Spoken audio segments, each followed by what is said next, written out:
बुद्ध ने तो विज्ञान की तरफ इशारा किया ना। तथागत बुद्ध को आज दुनिया के जो देश, जितने भी देश बसे हुए हैं, उसमें लगभग 109-110 देश तथागत बुद्ध के ज्ञान को मानते हैं और तथागत बुद्ध पे चलते हैं। इधर से विष्णु पाखंड का अवतार बताया जाता है, तो तथागत बुद्ध जो विज्ञान को मानने वाले हैं, वो फिर उसके अवतार कैसे हो गए भाई? तो ये तो मैं धन्यवाद करता हूँ जिन लोगों ने उसको तराशा, जिन लोगों ने वहाँ से निकाला।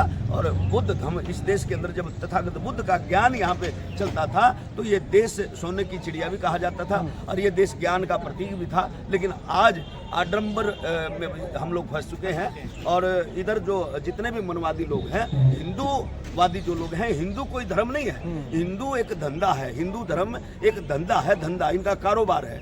जैसे पिस्टल दिखा करके गुंडे लोग डराते हैं कि भाई निकाल जो भी कुछ तुम्हारे पास है, इसी तरह से ब्राह्मण हमें डराता है कि तू नरक में जाएगा, तुझे तेल के कढ़ाई में तलेंगे, इस तरह से वगैरह वगैरह, तुम्हारे भूत प्रेत फलां ढिमका, तुम्हारे पूर्वज वहाँ बैठे हैं। तो इसलिए लोग जागे तो गे। एक बार का वाक्यांश मैं आपको बता रहा हूँ। संत गाड़ के जमुना किनारे टहल रहे थे और संत गाड़ के जब टहल रहे थे, एक ब्राह्मण बनिया परिवार को लूट रहा था। ओ तथा अस्तु स्वाहा, ओम भूर्भुवः स्वाहा, काजू बादाम पीपे में, सोना चांदी पीपे में, और जो पूरियां और जो बूंदियां वो कुत्ते बिल्लियों को स्वाहा। इस तरह से वो लूट रहा था। संत गाड़ के ने उसको देख लिया कि भाई ये ब्राह्मण इन लोगों को लूट रहा है। वो जाकर के कहने लगे भाई ये तुम्हें बेवकूफ बना रहा है, ये तुम्हें लूट रहा है, इसलिए इससे बचो। लेकिन साथियों, उन्होंने कहा कि नहीं, ये जो जितना भी सामान है ये हमारे पूर्वजों को जाएगा, हमारे पितरों को जाएगा, पिंड दान करेंगे।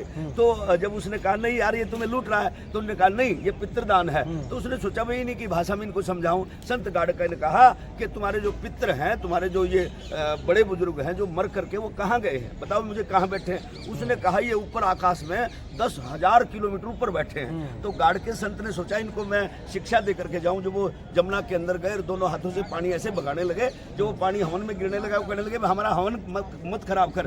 तो संत गाड़के ने तर्क दिया कि भाई मैं हवन खराब नहीं कर रहा। 200 किलोमीटर दूर महाराष्ट्र में मैंने 10 एकड़ भूमि गेहूं की बो रखी है, मेरे गेहूं सूख रहे हैं, मैं उसमें पानी दे रहा हूं। तो पंडित ने कहा अरे भाई इसमें पानी 200 किलोमीटर कैसे जाएगा। तो तर्क की कसौटी पर संत गाड़के ने उसी में उस पंडित का मुंह बंद किया और कहा कि हरामखोर, जब 10,000 किलोमीटर ऊपर सोना चांदी और ये काजू बादाम पितरों को जा सकते हैं, तो 200 किलोमीटर पानी नहीं जा सकता। उन्होंने कहा नहीं जा सकता। फिर उस परिवार को समझ में आया, फिर पंडित को हटाया और वो लोग बौद्धिस्ट बन गए। लेकिन रविदास मंदिरों में भी तो देवी देवता की मूर्ति लगाई गई है, उन्हें कोई दिक्कत नहीं, अम्बेडकरवादी को कोई दिक्कत। जो हमारे पूर्वज लोग थे वो अनपढ़, उनको रखा गया, उनको ज्ञान नहीं था। तो उस समय गुरु रविदास महाराज के जो मंदिर के अंदर वो डबल माइंड के लोग हैं, जिन्होंने गुरु महाराज ने तो खुद कहा है ऐसा चाहूँ राज में मिले सवन को न बड़ छोट सम बसे गुरु रविदास रहे प्रसन्न। उसने पाखंडवाद का खात्मा करने के लिए गुरु महाराज ने कहा कि भाई पाखंड में कुछ नहीं रखा, इसलिए अपने बच्चों को पढ़ाओ। उसने तो ये कहा है देश में संसार में जाकर के। लेकिन अब जो है बोध गया में विष्णु की जो मूर्तियां है वो 5 पांडव बताई जा रही हैं। वो 5 पांडव नहीं, वो तथागत बुद्ध बनाए गए हैं। और केवल बुद्ध गया के अंदर नहीं है, इस देश का जो पौराणिक मंदिर है 400 साल पुराना, 500 साल पुराना, किसी भी मंदिर के अंदर जा करके आप उनकी मूर्ति का जब आप श्रृंगार हटाएंगे, मूर्ति के कपड़े हटाएंगे, मूर्ति से ताज हटाएंगे, मूर्ति से वो जो गहने पहना रखे वो हटाएंगे, तो आपको बौद्ध ही बौद्ध नजर आएगा। इस देश में दूसरा कोई धर्म नहीं था, बौद्ध ही धर्म था। बौद्ध धर्म से ही सारे धर्म बने। आपके इस आंदोलन में युवाओं की संख्या बहुत कम है, कहाँ तक टिकने वाला है आंदोलन? अरे ये बहुत लंबा चलेगा भाई, और टिकेगा क्या? उन पंडों को भगा करके रहेंगे हम लोग। लेकिन 4 मेंबर तो उसमें आपके भी है ना। हाँ मेंबर है, लेकिन चलेगा कैसे भाई? ऐसा है वहाँ पे क्या है कि जो डीसी वहाँ बनता है, डीसी के अंडर में वो सारा सिस्टम आता है, और डीसी आज तक जो भी बनता है वो मनवादी बनता है। अब मनवादी डीसी हमारी क्यों सुनेगा? समझे ना? जब हमारी सरकार, मैं तो ये कहता हूँ भाई अपनी सरकार बनाओ। जब अपनी सरकार बनेगी सब ठीक हो जाएगा। माननीय बहन जी जब यूपी की मुख्यमंत्री बनी तो साला सब कुछ ठीक हो गया। अरे गुंडा तो क्या, डीसी एसपी भी डरता था। जब डीसी रात को घर जाता था, कहता था रात को अगर घरवाली को हाथ भिड़ जाए, हम हरियाणा के लोग हैं मजाक बहुत करते हैं, रात को अगर घरवाली को हाथ भिड़ जाता तो डीसी एसपी भी ये कहता था बहन जी कह के बोलता था। तो घरवाली कहती थी अगर डरो घबराओ मत, नीत करके काम किया करो, डरो मत, बहन जी का राज है। इसलिए बहू को भी बहन जी कह देते थे लोग। पीएम मोदी जब बाहर जाते हैं कहते हैं मैं बुद्ध के देश से आया हूँ, बुद्ध की धरती पर ऐसा हो रहा है। ऐसा है, जब पीएम मोदी बाहर जाते हैं उनको पता है कि ये देश बुद्धिस्टों का देश है, इस देश के अंदर बुद्ध ही बुद्ध है, दूसरा कुछ नहीं है। तो इसलिए उनके बताना मजबूरी केवल साथियों मोदी जी नहीं है, इस देश का जो धनाढ़ परिवार है अडानी अंबानी का, उसकी घरवाली भी जब जाती है तो वो भी कहती मैं बौद्ध की धरती से आई हूँ। तो मैं तो वो पत्रकारों का धन्यवाद करता हूँ जो विदेशी पत्रकार इनको डंडा चढ़ाते हैं, भाई सच बोल, और वहाँ जाके सच बोलते हैं, वहाँ बौद्धिस्ट हो जाते हैं, बौद्ध की धरती से हो जाते हैं, यहाँ आकर के फिर वही पाखंडवाद, वही आडंबरवाद, वही हिंदूवाद। तो इसलिए साथियों मेरा कहने का तात्पर्य है, जितने हिंदू मंदिर हैं इन मंदिरों के अंदर आप जो चढ़ावा चढ़ाते हैं, आप चढ़ावा ना चढ़ा करके, पैसा ना चढ़ा करके, धन ना चढ़ा करके आप फूल ले जाओ, गेंदे का फूल, गुलाब का फूल, सूरजमुखी का फूल, फूलों की टोकरी भरो, मंदिर में ले जाओ, भगवान के आगे डाल दो, ले परमात्मा लो, भाई खुशबू लो, फूलों की खुशबू लो। अरे मैं कहता हूँ इनको फूल नहीं चाहिए, 2 महीने में मंदिर का पुजारी मंदिर छोड़ के भाग जाएगा। उनको धन की जरूरत है, उनको धन की जरूरत। दूसरा, मैं तरक्की कसौटी में एक बात और तुम्हें बताना चाहता हूँ। एक फिल्म मैंने देखी, पीके फिल्म, शायद आपने देखी होगी।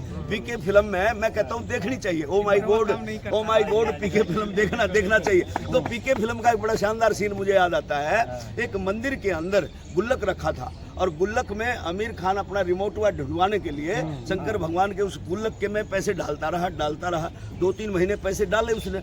जब वो रिमोट नहीं मिला तो उसने लकड़ी में एक कील गाड़ी, सोचा जो पैसा मैंने दिया है वो साला वापस निकाल लूं। अब वो निकालने के लिए गया तो पुजारी ने उसको देख लिया, वो डंडा लेके दौड़ पड़े मारने के लिए। अनुष्का शर्मा ने देख लिया कि भाई ये लोग बख्शेंगे नहीं, मारेंगे, क्योंकि अपनी धरती का नहीं था, कहीं वो से आया था। तो जब अनुष्का शर्मा ने एक चाल चली, उसने अपना पर्स निकाला और पर्स निकाल के गुल्लक में डाल दिया, और जैसे गुल्लक में डाला पुजारी मारने के लिए आए तो अनुष्का शर्मा आगे खड़ी होगी। उसने कहा नहीं ये चोरी नहीं कर रहा था, मेरा पर्स धोखे से मैं दान कर रही थी तो मेरा पर्स बीच में गिर गया, वो निकालने के लिए से ये प्रयास कर रहा है। तो उन्होंने कहा भाई चेक करो। अब उसने कहा चेक कर लो, मैं झूठ नहीं बोल रही। उसने उसका लॉक खोला तो आपको हैरानी होगी, हजारों की संख्या में, करोड़ों की संख्या में उसमें इतना धन निकला, हीरे जवाहरात, जो टूम होती है वो बहुत सारा पैसा उसमें निकला और गिरता रहा। लास्ट में आकर के वो पर्स भी आया अनुष्का शर्मा का। जब पर्स आया तो अनुष्का ने धड़ल्ले से कहा कि ये मेरा पर्स है। जब उसने उसकी आईडी प्रूफ देखा तो वास्तव में उसका पर्स था। जब पर्स अनुष्का को देने लगे तो उसमें काउंटिंग के 5000 रुपए उसमें दिखाए गए फिल्म में। वो 5000 निकाल के वापस गुल्लक में पुजारी ने डाल दिए। उसने कहा भाई मेरे पैसे तो दो, ये तो धोखे से गिरा था, जो मैंने चढ़ावा चढ़ाना था वो मैंने चढ़ा दिया, लेकिन पर्स में जो पैसे ये तो मेरे हैं। तो उस पुजारी ने कहा, बड़ा अच्छा संकेत उसने दिया, उसने कहा कि जो पैसा हमारे गुल्लक में एक बार डल जाता है वो वापस नहीं होता। तो बड़ी अच्छी। लेकिन आपका जो समाज है वो तो हिंदू राष्ट्र बनाने की ओर जा रहा है, राम मंदिर जा रहा है। भाई वो डबल माइंड के लोग उनको ठीक कर रहे हैं ना, अभी कर तो रहे हैं ठीक। भाई वो डबल माइंड के लोग हैं, धीरे धीरे सब ठीक हो जाएगा। जैसे नर्सरी क्लास का बच्चा है, नर्सरी को अगर 10वीं का सिलेबस पढ़ाएंगे तो नहीं करेगा। अब हजारों साल से हमारे लोगों को विद्या विहीन रखा, विद्या से वंचित रखा, तो इसलिए जो शिक्षित व्यक्ति होगा उसकी समझ में जल्दी आएगा। अब हमारे लोग शिक्षित हो गए तो समझ गए। जैसे सपना चौधरी ने कहा पढ़ लिख के सियाणी होगी बावली जात चमारों की, तो हम शिक्षित हुए तो हमने उसका जवाब दिया। उसमें कहा बिन सोचे समझे सपना, अरे मुंह ने ज्यादा खोलगी और 2 पैसे गिना चनारी हद से ज्यादा बोलगी। तो आए दिन कोई ना कोई ऐसे कमेंट करवाते रहते हैं। उधर से उसने कहा, एक कंगना रनौत ने कहा, पता नहीं नालायक कैसे कैसे विचार इन लोगों के पास है। कंगना रनौत ने कहा कि जो आजादी 1947 में मिली थी वो भीख थी। हमारे फौजी भाई भी सुन रहे हैं, ये भी ध्यान से सुन ले। उन्होंने फौजियों का भी अपमान किया, उन्होंने पुलिस वालों का भी। एक बार फौजियों के सामने कैमरा करो भाई, फौजियों को भी दिखाओ, फौजी भाई ड्यूटी पे है। तो साथियों उन्होंने फौजियों का अपमान किया, उन्होंने पुलिस वालों का अपमान किया। जब अपमान हुआ तो उन्होंने कहा 2014 में आजादी मिली, जब उसका चहेता प्रधानमंत्री मोदी बना। उस पे भी मैंने लिखा कि शहीदों की आजादी को रही भीख बता नादान, और नंगा नाच दिखाने वाली तेरे मुंह पे नहीं लगाम।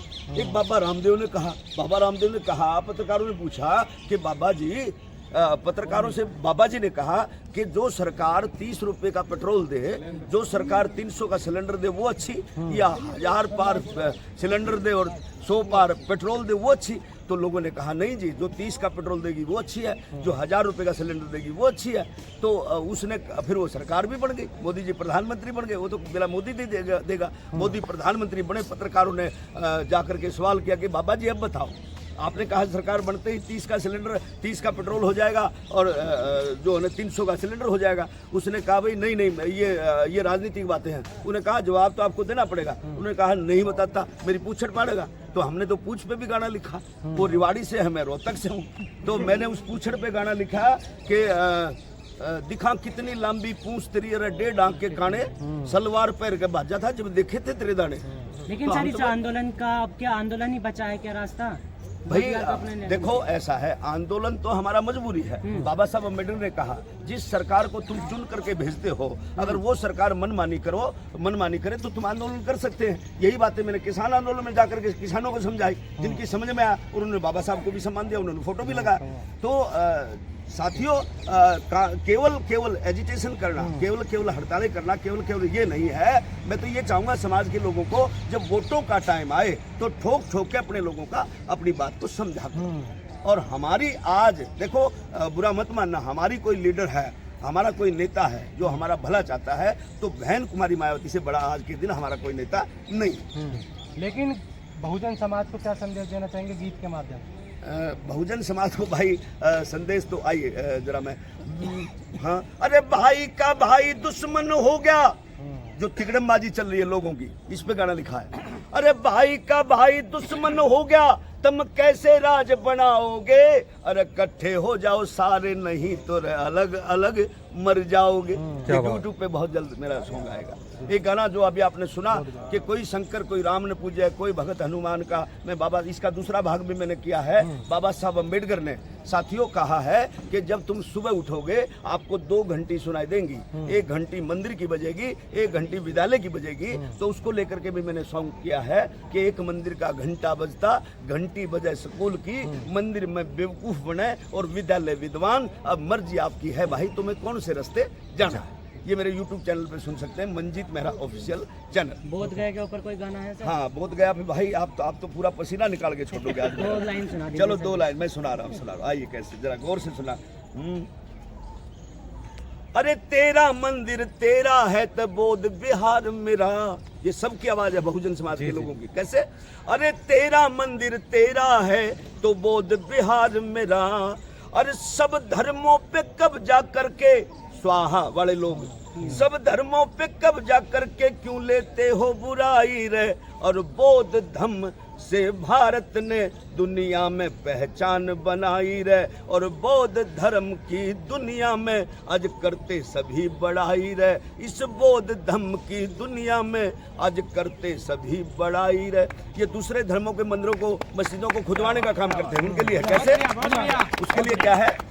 अरे मंदिर तोड़ने के लिए तुम मस्जिद तुड़वाई रे, भाई मंदिर तोड़ने के लिए तुमने मस्जिद तुड़वाई रे, और बौद्ध के लिए मंदिर खुदवा लो, इसमें क्या बुराई रे, अरे बौद्ध के लिए मंदिर खुदवा लो, इसमें क्या बुराई रे, अरे एक भी मंदिर नहीं बचेगा, एक भी मंदिर नहीं बचेगा, तने असल बात का बेरा रे, और बौद्ध धर्म ने दुनिया में ये पहचान कराई रे, और बौद्ध धर्म की दुनिया आज ये करती फिरे बढ़ाई रे।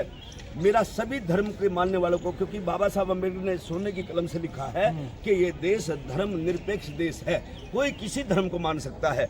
आज हमारा नंबर है, कल आपका नंबर है। ये जितने धर्म के लोग हैं, मुसलमान हैं, सिख हैं, ईसाई हैं, हमारे सबसे मेरी एक अपील है इस लाइनों के माध्यम से, ये गाने का, आओ आओ सब धर्मों के लोग उठो लड़ो सच की लड़ाई रे, आओ सब धर्मों के लोग उठो लड़ो सच की लड़ाई रे, अरे ये आपस में लड़ा रहे समझो चतुराई रे, ये आपस में हमें लड़ा रहे समझो चतुराई रे, अरे आज बौद्ध धर्म का नंबर है, यो अगला नंबर तेरा रे, और बौद्ध धर्म से दुनिया में ये पहचान बनाई रे। और आखिरी लाइन जरा गौर से सुना, कैसे?